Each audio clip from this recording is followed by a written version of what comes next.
Aroma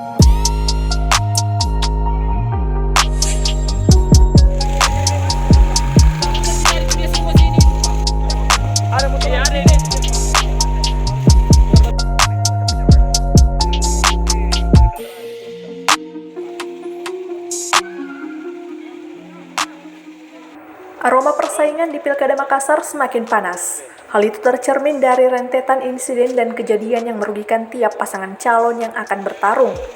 Terbaru giliran pasangan calon nomor urut 1 yang mendapat teror Selasa dini hari 10 November 2020.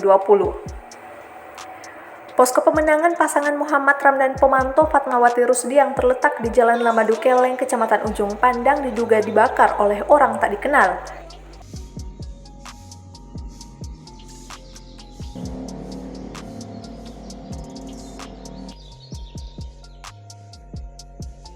Dugaan itu berdasarkan keterangan salah seorang saksi di lokasi kejadian.